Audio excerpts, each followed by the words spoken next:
So over the course of my lifetime, I've played this game called Two Truths and a Fib. Some of you may say two truths and a lie. I'm trying to keep it more Free Methodist. We don't lie in Free Methodist Church, so we fib. So, anyone else played this game? Yeah, so here's how it goes for those of you who've never played it before. In a group of people, you're trying to get to know, maybe some coworkers or some friends, something like that. You come up with three things that you try to convince other people about. Two are true, and one is not true. And so you just share this with the group, and the group tries to guess which one of those things is not true about you, and you just kind of go around the room. You get to learn about people. You get to learn their things that they hold dear that maybe other people don't know about, but you also get to see how creative they are in their lying. So I want to play this with you. Will you join me in playing Two Truths and a Fib? Thank you. This group's always on it. Everyone else ready to play Two Truths and a Fib? Thank you. All right, so here it is. I've got two statements up here that will be true, but one of the three will be false. And so you need to kind of think through your head as you're looking through it and looking at me and going, what would Brad be lying about? You kind of figure out which one is not true. Okay, so here we go. Number one, I have run Spotlight on Glenn Frey of the Eagles. Number two, I have played guitar, piano, violin, and flute. Number three, in high school, I was in a rock band called So-So. So, now that you've got those in front of you, one of those is not true, the other two are true. So, as you've kind of, maybe some of you, this might be really hard because you don't know me very well, and that's okay, but it's worth the guess. So I'd like everyone to vote on one of them, all right? So the first one, I run Spotlight on Glenn Frey of the Eagles. Who thinks that is not true, is a false? One, two, a few back there, great, good. All right, number two. I have played guitar, piano, violin, and flute. Anyone not believe that? Oh, man. Okay, number three. In high school, I was in a rock band called So-So. Anyone else not believe that? Yeah, I understand that. I'm not that talented. We were called So-So for a while, and for a good reason. Okay, so majority said number two. The correct answer is number two. You are right. Very good. I have run Spotlight on Glenn Frey, and I was in a band called So-So. So the tricky thing about number two is that I have played guitar, piano, and violin. I've never played the flute. So much of it is true, right? It's kind of unfair because almost all that is true except the last word. A 5-letter word called flute. I've never even touched a flute as far as I know. But that's the one thing that was not true. And it seems kind of unfair because there's so much of it that is true. And I've actually played with friends of mine who their false statement was, I lived in Georgia for 10 years when really they only lived there for 9 years. I mean, it's really fine-tooth comb there between the two of 9 and 10 years. And who really cares if I played only 3 instruments instead of 4? Seems like it's not that much of an issue. But the truth is, if 1% of a statement is not true, it makes the entire statement in its entirety untrue. That's the fact about it. So today we're continuing our series called Anchored and looking at the whole chapter of chapter 2 from 2 Peter. So 2 Peter is a chapter that deals with truth, but the real actual chapter deals with non-truths, people who spread falsehoods and lies and fake news, but they spread it as truth. Peter calls them false prophets. Amazingly, in these 22 verses in chapter 2, there are 22 ways that you can spot someone who's a false prophet and identify that these people would be sharing their lies. Now, I'm not going to go over all 22 identifiers, but I'll touch base on just a few big ones. In verse 1, Peter lets us know that a false prophet, someone who spreads fake news, false information, will do so secretly, and they'll secretly introduce destructive heresies. A heresy is something that sounds like the truth, but has an ounce or more of untruth in it. Just like my fib I just shared, everything was true except one word, flute. there's just enough truth to make it sound right, good, and real, but a slight twist in it to make it untrue. False prophets, false teachers will do this slyly. They'll bring it out subtly. There often isn't this flat-out, in-your-face type of lying. Those who spread falsehoods do so with as much of the truth as possible, with just a hint of wrong, so that as you believe the things that are true, you might also believe what is wrong. Peter writes in verse 3 that these teachers, these false prophets, will exploit you with fabricated stories. And all you need to do to convince people of any made-up fabricated story is to be confident and clear. If I say something with confidence, pretty much saying it as if I believe it myself, and then I am clear about what I am saying, I don't fumble over the words, I don't try to figure out as I go, I can convince almost anyone of almost anything. That is how a false prophet tries to convince us of something that's not true. And we all say, I can spot a scammer a mile away. But I was able to convince some of you that I played the flute, right? That's how scammers work. It sounds true, sounds plausible, so it probably is true. In verses 17 and 18, Peter calls these false prophets springs without water, mist driven by the storm. They mouth empty, boastful words. They appear to have the truth. Their stories sound real. But once you get up close, you see that they are not providing what they're selling. False prophets usually sell what we want to buy. They sell us what we want to hear. They know our vulnerabilities. They know how to get at an emotional reaction from us that makes it easier to buy their product.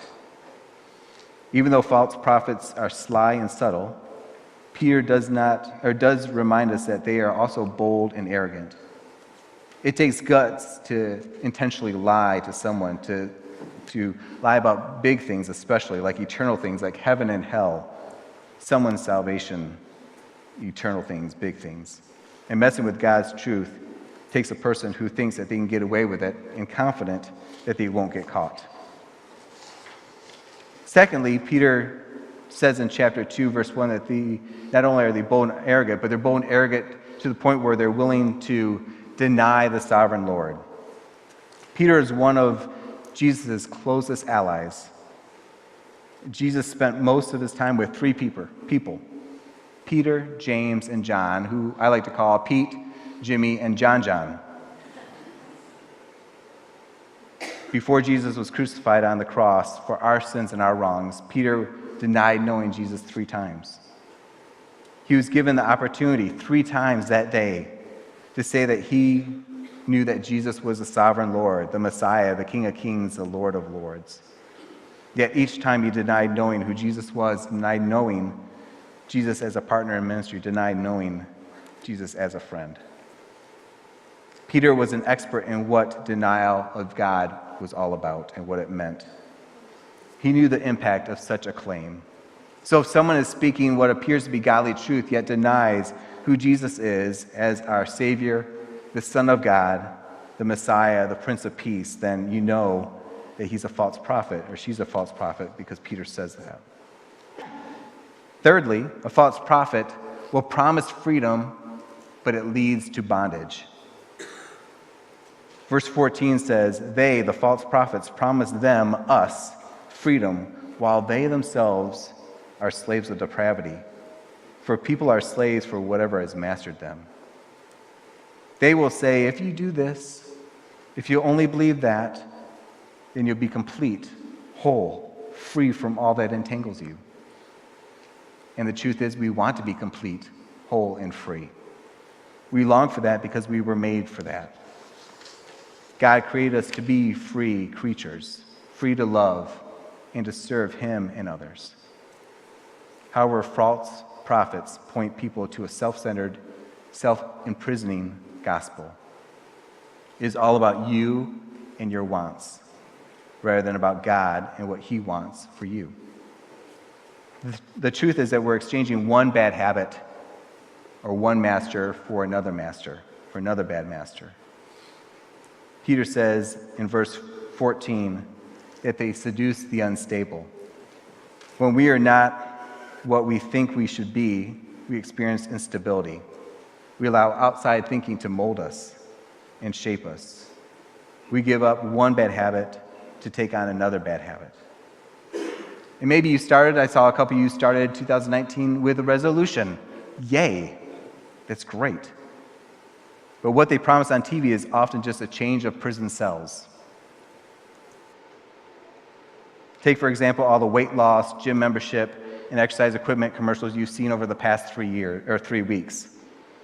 Now, don't get me wrong, I believe that being healthy is something we're supposed to be. But those who sell health and fitness want us to worship food over the holidays and the previous 12 months because they know that there'll be a problem that they can fix and that they have the tools to sell it. If we really get into it, we are ultimately exchanging overeating and laziness for starvation and excessive exercise. The worship of food gets replaced with the worship of health. Our enemy, Satan, uses the same tactics. He'll take one bad habit that we have relied on and get us thinking that we need to change, and he'll introduce a brand new bad habit, one that is far more destructive, one that will lead to bondage rather than freedom, although freedom was promised. The prison cell that our enemies desires for us is one that keeps us from the truth, God's truth. Anything that pulls us away from knowing him and his truth is Satan's goal. But not only does believing the lies of false prophet lead to bondage here and now, Peter warns us that it could be a far worse fate. Peter shares in chapter 2 a list of Old Testament history where ungodly actions led to people's doom. Verses 4 through 11 talks about the angels who were against God, and God sent them to hell, putting them in chains of darkness to be punished and held there for judgment. The flood came to the world, and it came to rid the world of those who would defy God. He burned to the ground the cities of Sodom and Gomorrah for believing untruths. And Peter says that these false prophets that he's been talking about will not be spared from that same kind of fate. They too will experience God's justice. He will bring his righteous consequences on them. God will judge each teacher, prophet on what they have shared, truth or fake news. But not only will God judge the false prophet, he will also hold us accountable for what we believed. He will look at each person and judge them on what they believed and trusted, and whether they followed the truths of God or relied on a false narrative that helped them feel nice, warm, and fuzzy all over. God has held people in history accountable for what they believed and did. He will continue to do that with us as well. We must recognize what lies we have believed so that we will seek forgiveness and restoration with the Father in heaven through relationship with him. We are responsible for the truths and the lies that we listen to and believe. Once we believe them, it's no longer anyone else's responsibility, it is ours. We are a responsible party for what we believe. And even bigger than that, if we believe the lies about God, we partner with the ultimate enemy of truth, which is Satan. When we believe the lies and can't distinguish them from the truth, we help Satan destroy everything good, right, and pure. John 8:44 says this, he's talking about us when we do this, we belong to your father, the devil. And you want to carry out your father's desires. He was a murderer from the beginning, not holding to the truth, for there's no truth in him. When he lies, he speaks his native language, for he is a liar and the father of lies. Although Satan cannot defeat God, even though he has tried, there's one thing he can do, and he can defeat us. He fights to gain control over us. He fights against us, against who we are made to be, who we are in God, in order to do any damage he can to God.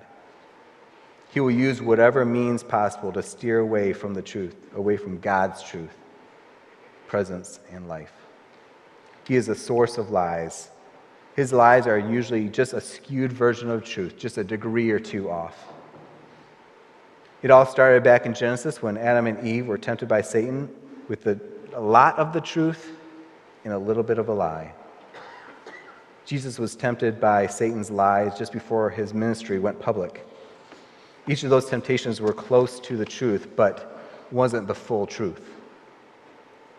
So if Satan thinks he's smart enough, or at least bold enough and brash enough to trick Adam and Eve and to try to trick Jesus, then I know he thinks he's smart enough to trick us. So how do we avoid living in lies, believing the lies that we hear, giving life to lies by listening to them and living them out? Well, first, we need to believe that there are lies. And it sounds kind of contradictory, right? It's believe lies. But the truth is we need to believe that not everything we hear that sounds good is good. We need to stop being fooled by them. In fact, this last week I got a voice message from someone who said, "Hey, Brad, I know you owe bills. Please call me at this number and we'll work it out." Have you received that recently? I didn't call because I know it's a scam. Matthew 7:15-16 says, "Watch out for false prophets. They come to you in sheep's clothing, but inwardly they are ferocious wolves. By their fruit you will recognize them." And Matthew doesn't say maybe there'll be false prophets. He says, watch out because there are false prophets. So ask God these questions of yourself and allow him to reveal the truth about you. Where am I most vulnerable to believing lies? What lies am I likely to believe? And what lies do I currently believe? Man, the devil loves to just mess with us. And I don't like to give credence to a lot of the devil, so I don't speak about it a whole lot, but the scripture points to it. But the devil speaks lies to me all the time. Brad, you're no good. You don't deserve to do this. He just speaks it all the time over me. And I just have to keep killing it with Jesus. Killing it. So we have to believe that they're lies because the devil, that's his only tool to get at us. His only tool he's got is lies. Second thing is we need to believe and know the truth. Back in Georgia, I had many friends that were bankers, and so we had gotten into a lot of conversations about the inner workings of the bank, and I always wonder if they thought maybe I would rob a bank sometime because of all my questions about them and, rob banks on Friday nights. But I just asked a bunch of questions, and one question I asked was, how do you know that a bill is counterfeit? They make them look real. How do you know that? They said, well, Brad, it's really easy. We just know the real thing so well, we can spot the fake. We don't worry about what the fake thing is, the new fake thing down the road is going to be. We just know the real deal so well that obviously when you see fake, you know it's fake. You don't have to know how good the fake is or what they're doing to make the fake great. You just know it's a fake. So that is our challenge, to know the real thing so well that a fake can be easily spotted. Know the truth about God, be anchored in the truth, know him. Heather said this a couple weeks ago, that we are to have knowledge of God, which means to have a deep, intimate relationship with him so we know him so well. John 10:27 says this, "My sheep listen to my voice. I know them and they follow me." They hear my voice as God and they follow. We have a couple dogs in our house, Lady Sunshine and Oakley. And a lot of times when I walk through the door, they'll hear the doorknob rattle and they start going, yip, yip, yip, yip, yip, yip. They're ready to protect the house. But as soon as they hear my voice, Lady, Oakley, they stop and they come and jump on me. They give me hugs and kisses. But until they hear my voice, they think an enemy is coming into their house. And so we need to be knowing God's voice so well that we hear it and we know it. That's not the enemy, that's God. And then we need to know it so well that when someone else comes in and speaks something that's not true, we go, nah, that's not God. That's not real. That's not true. So we know God's voice so well that we know it's him. And we do that by spending time in the Word, spending time knowing him through prayer and in the Bible. So I challenge you to read through 2 Peter as we're going through this series, and we're ending it next week with Pastor Dwight. Read through it and understand the truths and the deep truth that's there that just helps us become more like him and to hear his voice better. The third way to get past all these lies is believe there's a way out. God has given all of us what we need to combat the enemy's lies and to break free from the bondage of them. 1 Corinthians 10:13 is one of my favorite passages. It says this, "No temptation has overtaken you except what is common to mankind. And God is faithful. He'll not let you be tempted beyond what you can bear. But when you are tempted, he'll also provide a way out so you can endure it." God doesn't say, good luck, here are all the ferocious wolves. The path is really dark and dreary and just hopefully you'll find your way back. He says, no, take this step. Go this way, go through that door. Avoid this. If we hear his voice, if we know his voice, if we listen for his voice, he speaks ways out, and it's up to us to listen and to follow. A common prayer in our house that my wife and I often pray most mornings as we leave for work is this: Jesus' prayer about delivering us from evil. Lord, just deliver us. Deliver us from things that are coming at us. Deliver us from what the enemy schemes against us. And then what Heather read earlier today, his divine power has given us everything we need. Everything. Not a little bit, not a smidge of it. Everything we need for a godly life through our knowledge of him who called us by his own glory and goodness. Through these, he has given us his very great and precious promises, so that through them you may participate in the divine nature, having escaped the corruption in the world caused by evil desires. God gives us a way out. We don't have an excuse. If we listen to him, if we follow after him, if we charge after him, he gives us those opportunities, those paths out of the way. So in your program, or in front of you, there's Connect cards.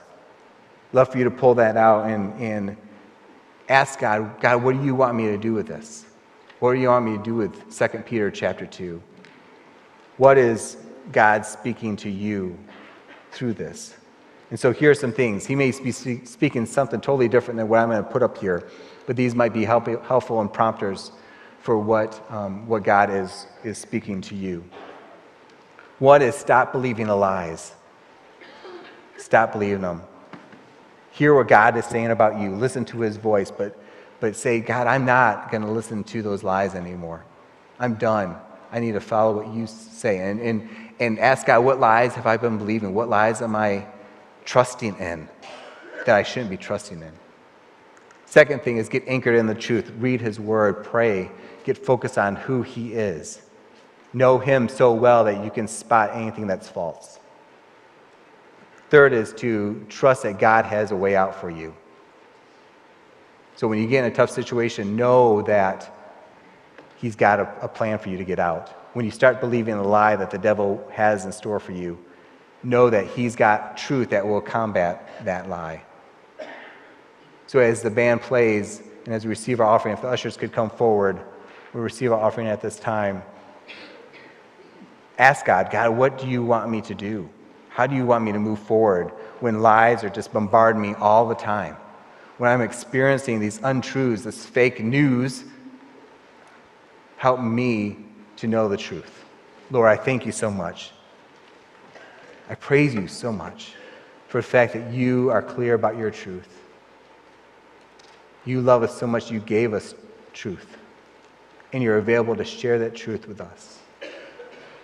Help us, Lord, as a community here to be going after truth, not resting until we get the truth. Help us combat those lies with your truth.